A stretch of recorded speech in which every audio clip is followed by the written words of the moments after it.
Hey everybody, welcome back to the channel. You know how I like crusty old original tractors, patina tractors, anything that's a little bit odd. I found something that, well, the more I look at it, the more I like it, the more I see. So this is a Minneapolis Moline MTA. I believe it's in 1937.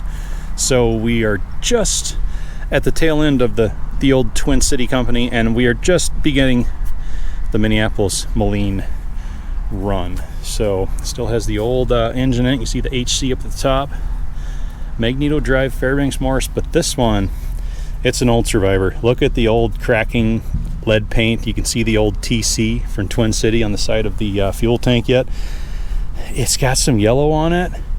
It should have been gray, I believe, originally, but then it's got a lot of like municipality township style orange paint on it all over.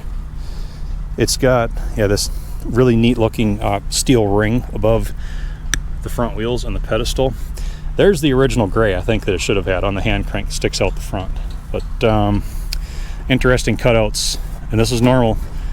The way they cut the hood in for the air cleaner stack, they cut it in again for the exhaust, cut it in again for a breather, and these were notorious for rusting out around here because this exhaust heat would just burn the paint off of the metal, and then the metal would start to rust, and then pretty soon you didn't have a hood left anymore. But that's all pretty well solid and intact yet. The manifold looks good. Humongous carburetor on this thing though, just the size of that flange coming from the air filter. Crazy. And I see we've got an interesting chain link to the throttle that goes from the operator's platform up there, and then the throttle hooks into the arm on the side mount governor. The governor is a yellow off of something something else, but pulley's a different style yellow. It's got a little bit of orange on it though, so yeah, not a complete oddball. But TC visible on the fuel tank on this side. We were still in the super heavy cast tub style back ends back then, KT casting number on it. Very, very nice tires. They're like brand new, but just the size of these axle housings, drop downs to the finals, these super heavy, almost boilerplate like fenders on it. Instruction tag still visible there. It's got a drawbar on it that's about 6 feet wide, and not a lot of place for your feet. You'd sit right here, and then I suppose your feet would rest on these two narrow panels, and then this must be a brake. It's got like the bullseye style texturing in it. This has to be another brake. I think this was a foot pedal, maybe. It's not connected to anything. Yeah, this is probably a brake because the lock is engaged.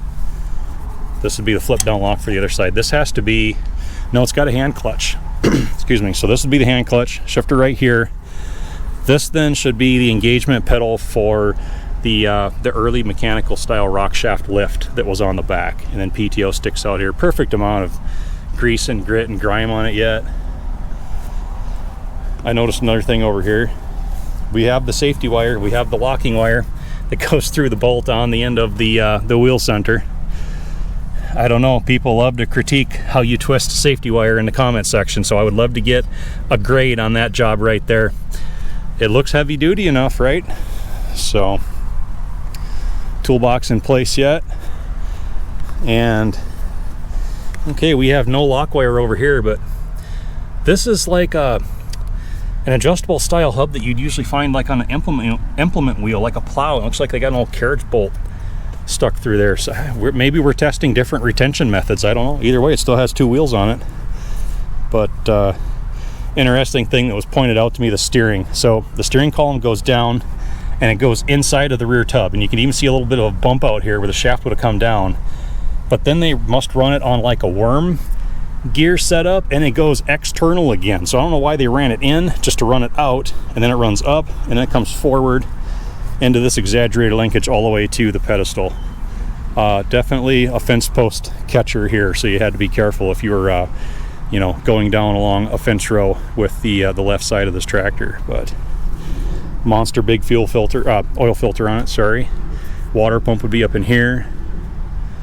Here's the fan belt. So the fan belt is the old flat belt with the lacing in there, but it's on this pivot that's connected to this rod on the other side. The rod's got this spring with a wing nut to adjust your fan belt tension out there. So crude but effective.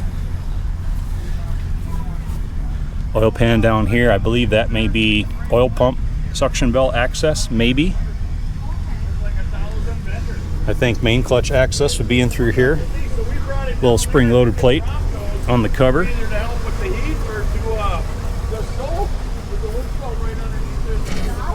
And it looks like you could pivot the seat. Yep, so we have a spring under here that attaches to the seat base, and it looks like it's in a recessed cut down notch right here, so you could conceivably, I believe, yep, you could pull that up and pivot it off to the side.